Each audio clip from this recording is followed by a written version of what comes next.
तो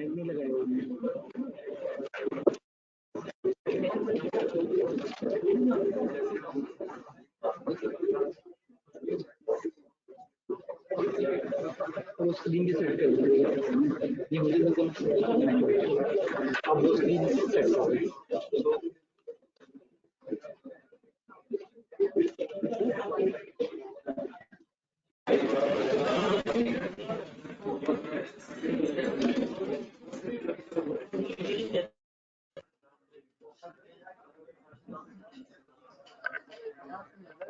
अस्सलाम वालेकुम जनाब।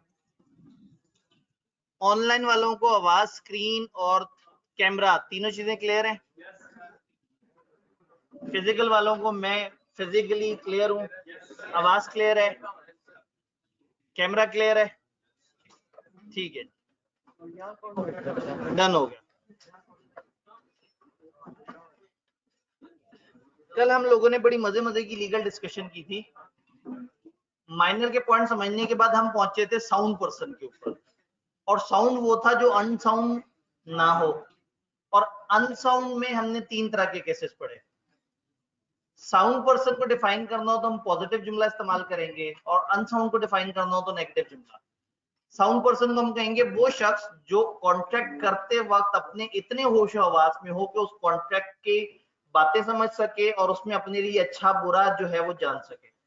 अगर मैं अनसाउंड माइंड कहूंगा तो मैं कहूंगा वो जो कॉन्ट्रैक्ट करते वक्त इस काबिल ना हो, होशो हवास में ना हो और अपना अच्छा बुरा ना समझ सके, वो फिर बन जाएगा अनसाउंड। अनसाउंड की तीन कैटेगरीज हमने देखी थी। हमने कहा था स्पेसिफिक पर्सन, ल्यूनेटिक और ड्रंकन पर्सन। वो जो कि पैदाइशी जो है वो इनकेपेबल है, उसका दिमाग काम नहीं करता। वो जो कि कभी बीच में उसको पागलपन के दौरे पड़ते हैं, लेकिन वो फ्रीक्वेंट इंटरवल्स पे ठीक भी होता है, लेकिन ज्यादातर वो पागलपन की हालत में रहता है। और तीसरा वो जो वैसे सही है, बस कभी कभी जरा ज्यादा खुमारी में आ जाता है। वो खुमारी बुखार की भी हो सकती है और शहद या लस्सी की भी हो सकती है। ये चीज हम लोगों ने तय की थी। फिर कॉमन रूल पढ़ा था। कॉमन रूल क्या था? वो ये था कि जो बंदा जिस वक्त उस हालत में है कि उसका दिमाग काम करता हो, वो उस वक्त कॉन्ट्रैक्ट कर सकता है, और जिस वक्त वो इस हालत में है कि उसका दिमाग काम ना करता हो, उस वक्त वो कॉन्ट्रैक्ट नहीं कर सकता।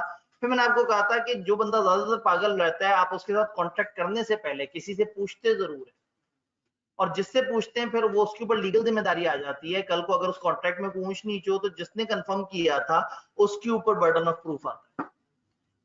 नॉर्मल बंदा जो है, जो कि नॉर्मल हालात में सही रहता है, कभी कभी अचानक से जो है वो बहक जाता है, तो ऐसे में उसके बारे में गुमान ये है कि वो सही है, और ये बात मशकूक है कि वो इस वक्त नशे में। तो जिसने वो मशकूक बात की, जिसने एलिगेशन लगाई ना, उसने कहा कि ये इस वक्त नशे में है, तो फिर वजन उसी के ऊपर आएगा जो उसके ऊपर इल्जाम लगा है। तो ड्रंकन पर्सन के केस में जो इल्जाम लगा रहा है, जो जो कह रहा है, जो एलिगेशन लगा रहा है कि ये बंदा नशे में है, उसको साबित करना पड़ेगा। और ल्यूनेटिक के केस में जो कह रहा है सही है, उसको साबित करना पड़ेगा। रूल क्या है? रूल ये है कि जो मशकूक बात करेगा ना, उसे साबित करना पड़ेगा।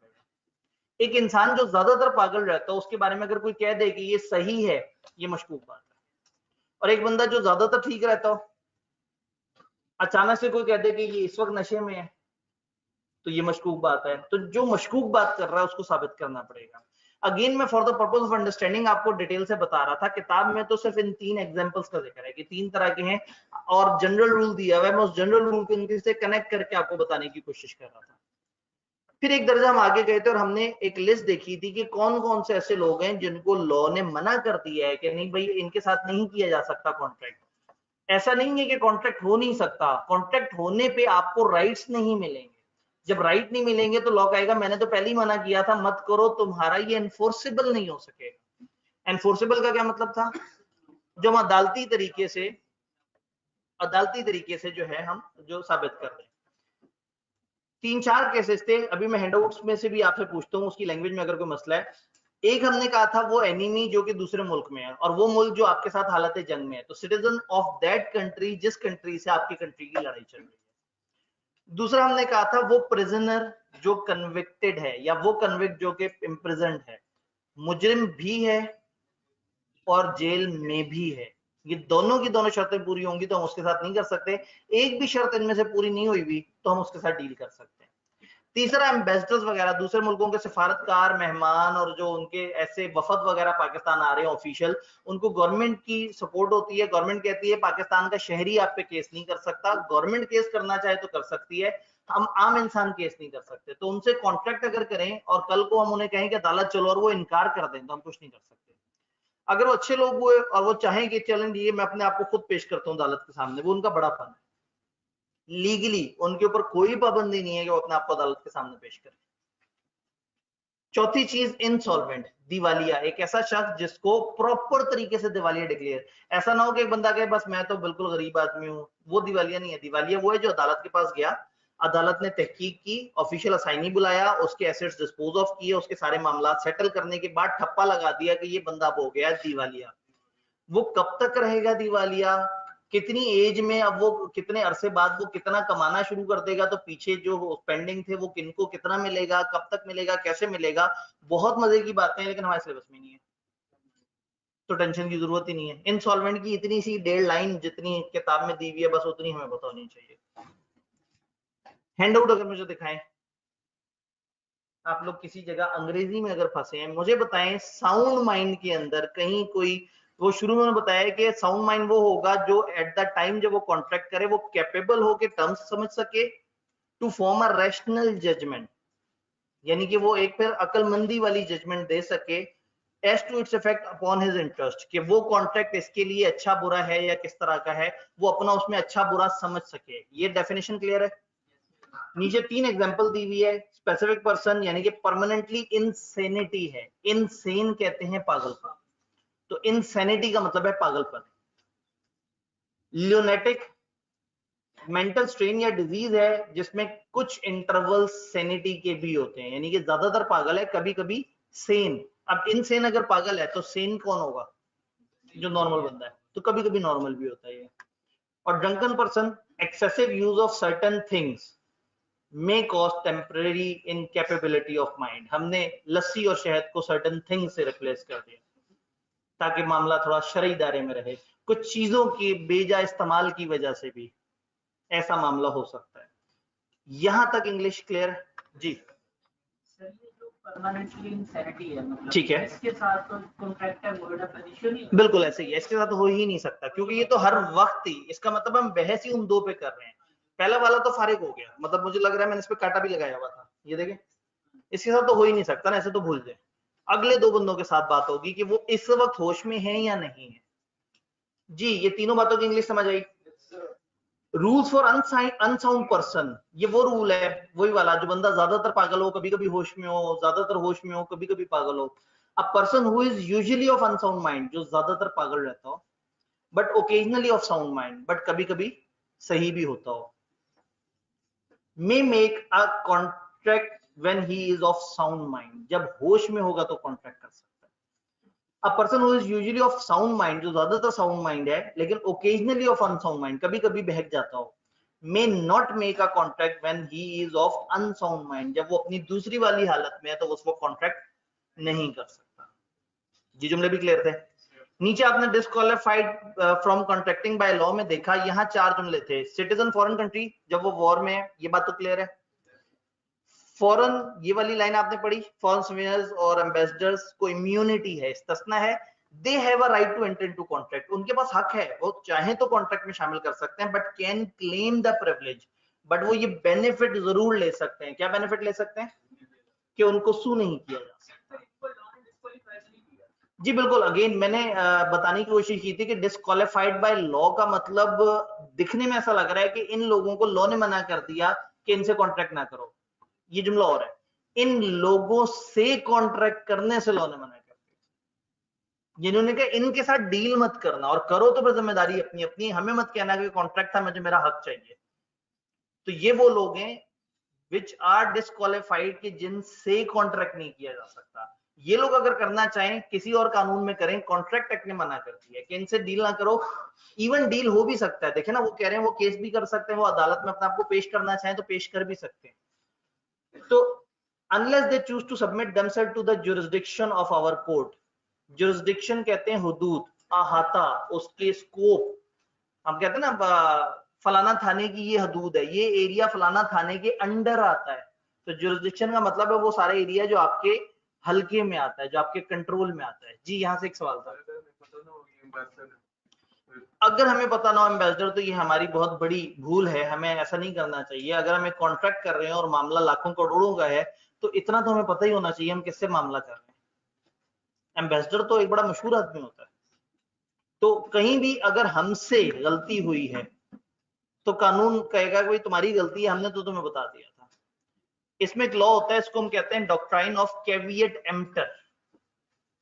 मुश्किल बात कर दी, let the buyer be aware, थोड़ी सी कम मुश्किल बात कर दी, मुश्तरी होशियार बाश, ये ज्यादा मुश्किल हो गई।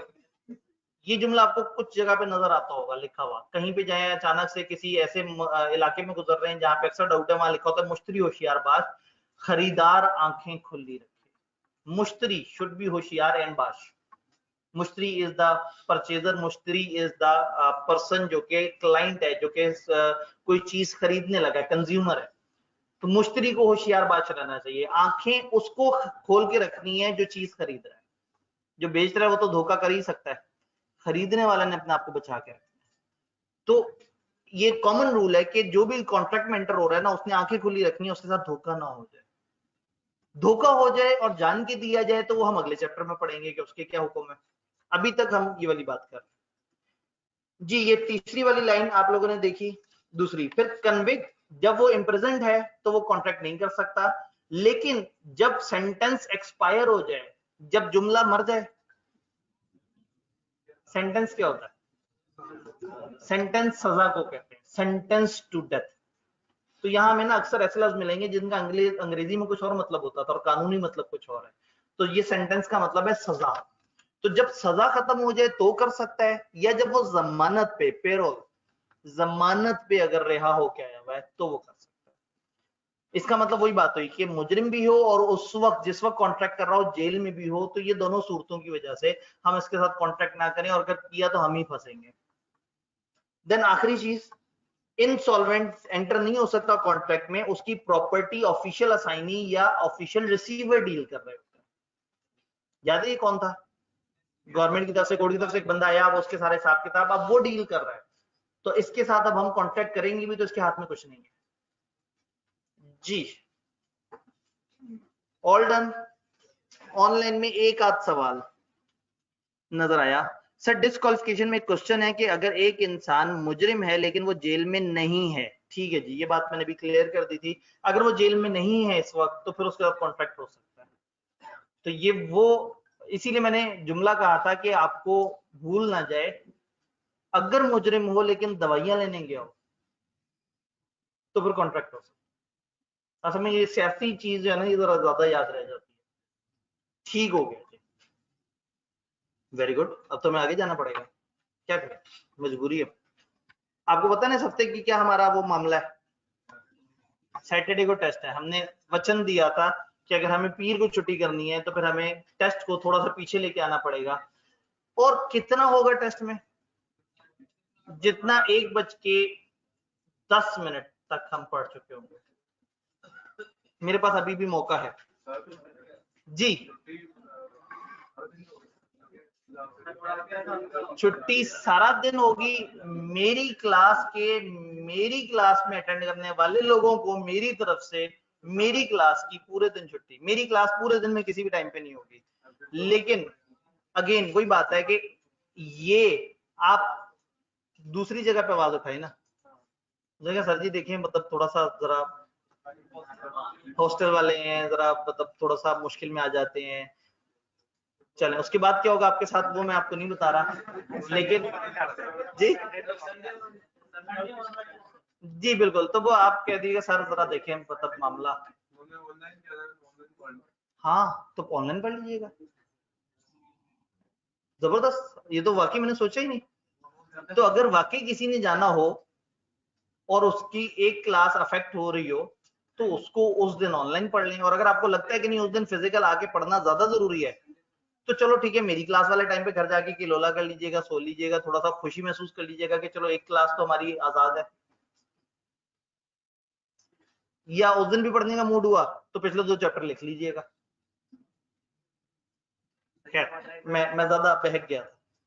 आप हमारी आवाज बंद, ठीक है जी, हम आवाज बंद नहीं सकते क्योंकि आवाज आपने खुद उठानी है। हमने आवाज उठा दी थी एक दफा, कान में हमने डाल दिया था, आगे आगे आपका टैलेंट है। कलम नहीं है हमारे पास जी, नहीं, सिर्फ इस चैप्टर में जितना हमने पढ़ा है, सिर्फ इस चैप्टर में जितना पढ़ा है। अब आप कहेंगे सर वो तो थोड़ा सा है, तो बीला पूरा ही थोड़ा सा है। जब आई के अपने भी धक्के से सवाल बनाने हैं ना, तो हम भी बनाएंगे धक्के से सवाल जी, क्लास के टाइम पे टेस्ट जी। हम लोगों को अब एक चीज समझ आ गई, कंपिटेंट टू कॉन्ट्रैक्ट वाली बात हमें समझ आ गई। नहीं, कंपिटेंट टू कॉन्ट्रैक्ट वाली बात हमें समझ आ गई है। फिर दो और बातें हम लोगों ने इस चैप्टर में डिस्कस करनी है, कंसिडरेशन और ऑब्जेक्ट। कंसिडरेशन की बात करते हैं। कंसिडरेशन कोई खास लेवल तक हम पढ़ सकते हैं और उसके बाद ब्रेक लगा देंगे। ये ऑब्जेक्ट की बात पढ़ लें, कम पढ़ ले ताकि आपके पास मार्जिन हो और हमारे पास भी मार्जिन हो आपको तंग करने का। ज्यादा पढ़ ले, अच्छा याद भी करना है। ऐसे कह रहे हैं जैसे आपके हाथ में कोई 1500 सफे के नोट्स हैं और आप बहुत ज्यादा परेशान हुए हुए हैं। अवाम की घबराहट जो है ना वो देखने लायक है। हमने कहा था कि लॉफुल होना चाहिए, कंसिडरेशन तो लॉफुल हो ही हो, मकसद भी लॉफुल हो। याद है आपने कहा था सर ये कंसिडरेशन का लॉफुल होना समझ आता है, मकसद और कंसिडरेशन दोनों सेम चीज नहीं है। अब हम देखते हैं कि इसके पीछे बात क्या है। फॉर एग्जाम्पल आप स्कैन आके क्लासें पढ़ रहे हैं, तो ऑब्जेक्ट ये है कि बच्चों को तालीम दी जाए, बच्चों को सीए के लिए तैयार किया जाए, ये मकसद है। कंसिडरेशन क्या है, आपने कॉलेज को पैसे दिए, कॉलेज के लिए वो कंसिडरेशन है। कॉलेज ने आपको लॉ की क्लास में खास टीचर से पढ़वाया, ये आपकी कंसिडरेशन है। और इस सारे मामले का मकसद क्या है, आईकेट का पेपर पास करने के लिए तैयारी करना। तो मकसद है जो बैकएंड पे चल रहा है, कंसिडरेशन है जो सामने ट्रांसफर हो रही है दोनों पार्टीज में से किसी एक से दूसरी तरफ।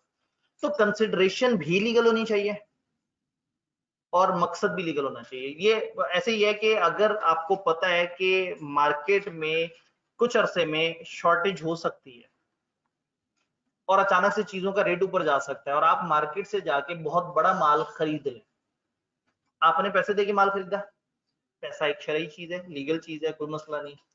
जिससे माल खरीदा उसने ऑरेंज बेचे, वो उसके लिए ठीक है, उसकी कंसिडरेशन भी लीगल है, आपकी कंसिडरेशन भी लीगल है, लेकिन आपका ऑब्जेक्ट गलत है।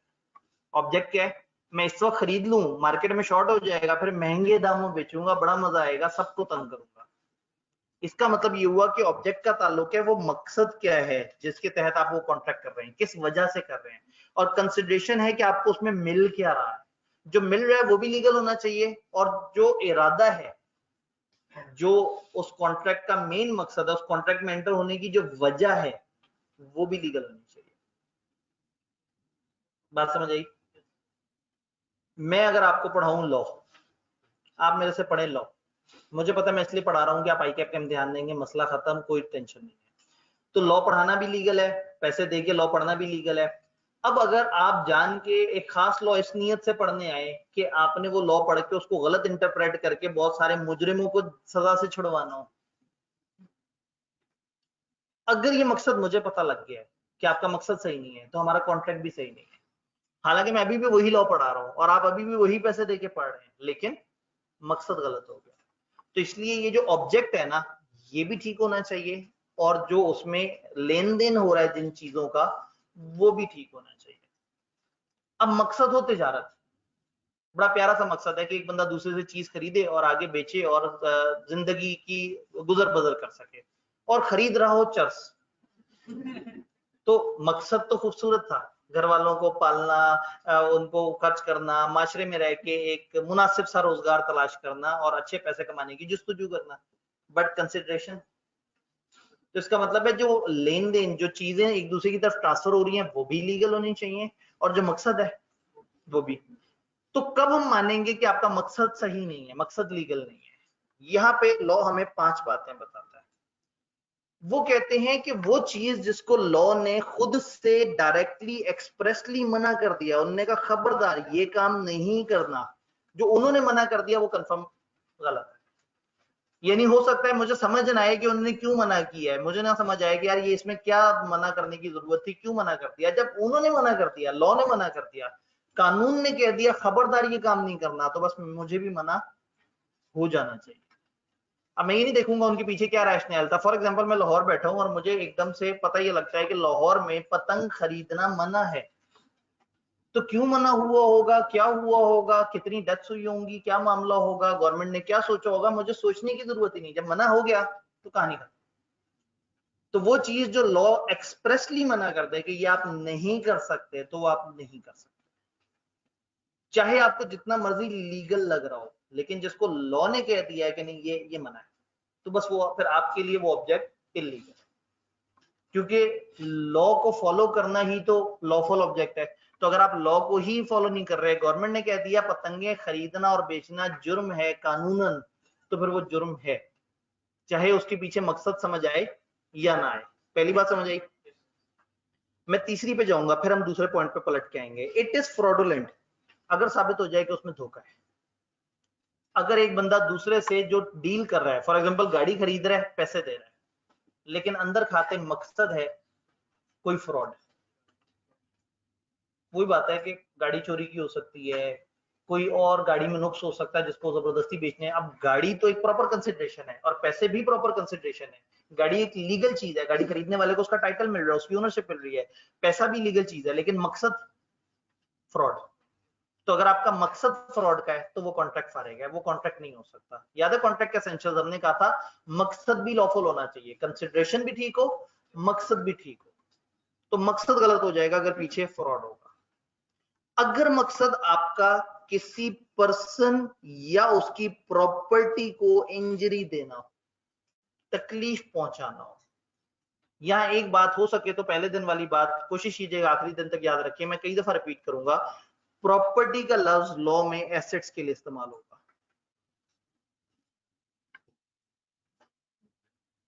जमीन अगर इन्होंने बोलना होगा तो ये इमूवेबल प्रॉपर्टी बोलेंगे। तो जब लॉ में लफ्ज आएगा ना प्रॉपर्टी, तो समझ जाइएगा इसका मतलब है एसेट। इन बेचारों की अकाउंटिंग बहुत अच्छी नहीं होती, तो ये अपनी तरफ से वर्ड इस्तेमाल किया इन्होंने प्रॉपर्टी। तो एक इंसान या उसके असासों को तकलीफ पहुंचाने का कॉन्ट्रैक्ट, ऐसा कॉन्ट्रैक्ट जिससे किसी को तकलीफ पहुंचे या किसी को नुकसान पहुंचे या किसी के असासों को नुकसान पहुंचे, ऐसा कॉन्ट्रैक्ट करना मना है। तो अगर दो बंदे मिलके ये कॉन्ट्रैक्ट कर रहे हैं, ए ने बी से ये कॉन्ट्रैक्ट किया कि जाओ सी की गाड़ी पंक्चर कराओ, तो गलत है। सी को तकलीफ दी है आपने, सी के एसेट को तकलीफ दी है आपने, तो किसी भी बंदे को या उसके एसेट को नुकसान पहुंचाने का कॉन्ट्रैक्ट करना गलत है। आप अगर लोगों से कहें जाओ इस बिल्डिंग में घुसो और तोड़-फोड़ कर दो, तो गलत है।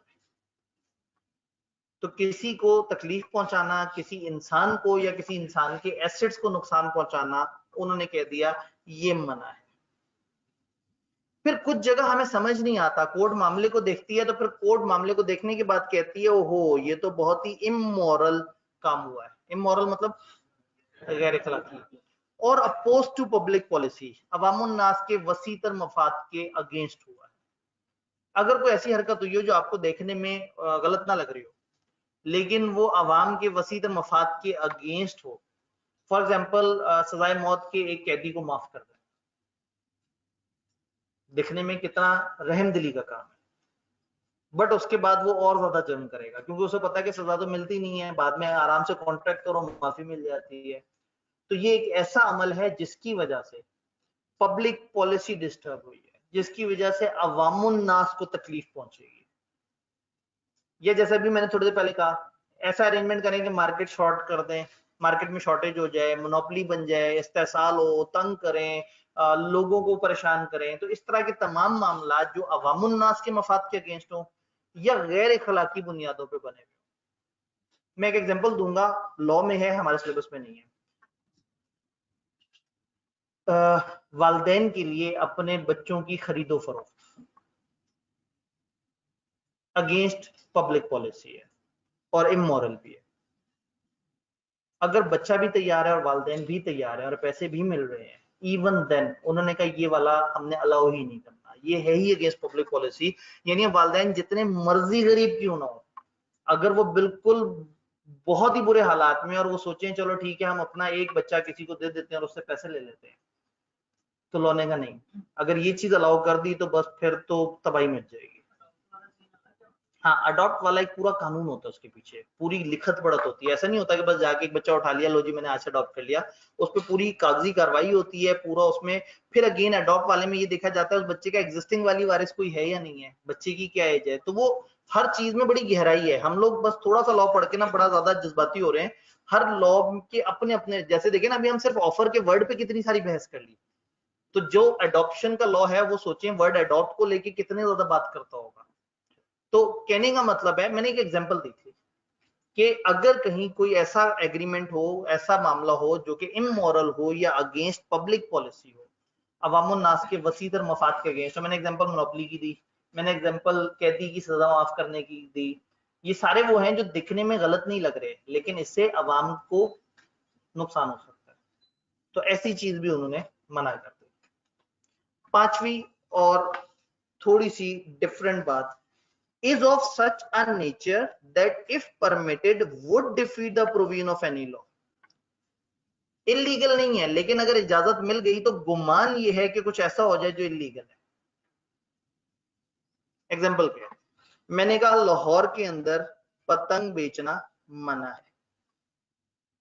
अब अगर लाहौर के दुकानदार गवर्नमेंट से कहें कि देखें जी लाहौर में चूंकि बसंत पे पाबंदी है, पतंग उड़ाने पे पाबंदी है, आपने मना कर दिया, लाहौर में रॉ मटेरियल सस्ता मिलता है, हमारा घर भी लाहौर में, दुकान हम किसी दूसरे शहर जाके करें तो हमारे लिए बड़ा मुश्किल हो जाएगा, आप हमें इजाजत दे दें कि दुकान लाहौर में हो और हम दूसरे शहर के बंदे को पतंग बेचें।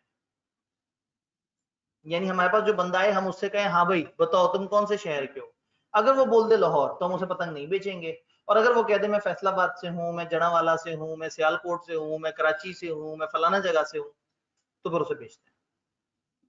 तो गवर्नमेंट को इजाजत दे देनी चाहिए ना, क्या कह रहा है भाई, देखिए ना लाहौर में पतंग पे पाबंदी है ना, तो गवर्नमेंट को इस दुकानदार को इजाजत दे देनी चाहिए कि देखो तुम्हारे पास अगर एक बंदा फैसलाबाद वाला है तो तुम उसे बेच देना, क्या मसला है।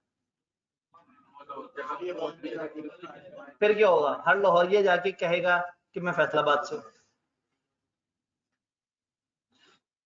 अब जुमला दोबारा से देखें, इस ऑफ सच अ नेचर, इस नोयत का है, दैट इफ परमिटेड, अगर इसकी इजाजत दे दी, would defeat the provision of any law. अगर लाहौर के दुकानदार को लाहौर से बाहर के क्लाइंट्स को पतंग बेचने की इजाजत दे दी तो गुमान ये है कि लाहौर में पतंग बेचने वाला रूल भी वायलेट हो जाएगा लाहौर वालों। तो कभी कभी कुछ ऐसे कॉन्ट्रैक्ट होते हैं जिसमें गुमान होता है कि गड़बड़ हो जाएगी। एक एग्जांपल देता हूं, अगेन मैं एग्जांपल दे रहा हूं तो फिर आप उस एग्जांपल के अंदर से आगे कहीं और चले जाते हैं। एग्जांपल दे रहा हूं, एग्जांपल का मकसद है आपको बात समझ आए। एक ऐसा इंजन जो साल से कम चला हुआ है उसको बेचना मना है। ये क्या बात है, साल से कम चला हुआ इंजन तो तकरीबन नए इंजन के आसपास के रेट पे बिकेगा। एक गाड़ी का इंजन जो साल से कम चला हुआ है उसको बेचना मना है, क्यों बताएं, इसमें क्या डर है, क्या खौफ है। देखिए एक बंदा जो गाड़ी लेता है वो पहली साल में इंजन बेच देगा अपना, और अगर खराब होगा तो बेचेगा, या कोई उसकी गाड़ी चोरी करके होगा और गाड़ी पूरी बेचना आसान नहीं होगा, इंजन अलग करके बेचेगा। तो कहने का मतलब है कि दो ही बात हो सकती है, या तो इंजन में मसला है या माल में मसला है, तो माल चोरी का है। तो अगर गवर्नमेंट ये इजाजत दे दे खुल्लम खुल्ला कि हाँ साल से पीछे का इंजन बेचो कोई मसला नहीं, कोई टेंशन नहीं है, तो चोरियां बढ़ जाएंगी। बात समझ आई। तो इसका मतलब है कि कभी कभी is of such a nature कि अगर उसकी इजाजत दे दी तो वो तो ठीक है। देखिए इंजन की खरीदो फरोख्त में क्या मसला है, और साल से कम चले हुए इंजन की खरीदो फरोख्त में मसला तो नहीं नजर आ रहा, लेकिन अगर उसकी इजाजत दे दी तो गुमान ये है कि कोई और लॉट उठ जाएगा। पांच चीजें, पांच मकसद गलत है। नंबर वन, जिसको लॉ ने खुद से कह दिया खबरदार ये काम नहीं करना, जो मना कर दिया तो वो बस मना हो गया, वो तो इलीगल हो गया। दूसरा, ऐसा हो जिसकी इजाजत अगर दे दी जाए तो चांस ये हो कि कोई लॉ खराब ना हो। तीसरा, फ्रॉडुलेंट हो। उसके पीछे मकसद फ्रॉड करना हो, धोखा देना हो। चौथा, उसका मकसद किसी को तकलीफ पहुंचाना हो। और पांचवा, वो कुछ ऐसा हो जिसको अदालत, ऐसा नहीं कि हम आप बैठ के कह दें ये तो गैर अखलाकी सी बात लग रही है, अदालत जैसा इदारा कह दे कि ये गैर अखलाकी है या ये अवामुन नास के वसीतर मफाद के अगेंस्ट है, इस तरह की बात। तो इन पांच में से एक भी मामला आ जाए तो मैं कहूंगा कि मकसद अब सही नहीं। तो कंसिडरेशन और मकसद में फर्क समझ आ रहा है ना। अब हमारा जो अगला यूनिट होगा हम कंसिडरेशन पे बात करेंगे कि जो लेन देन, मुआवजा, बदला है जो कॉन्ट्रैक्ट में एक बंदे को मिल रहा है वो क्या है और उसके क्या रूल्स हैं। ये बात समझ आई।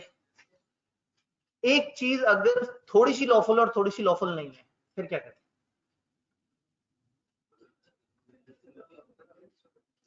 अगर थोड़ी सी लॉफुल और थोड़ी सी लॉफुल नहीं है और हम उसको अलग नहीं कर सकते तो वो पूरी गलत।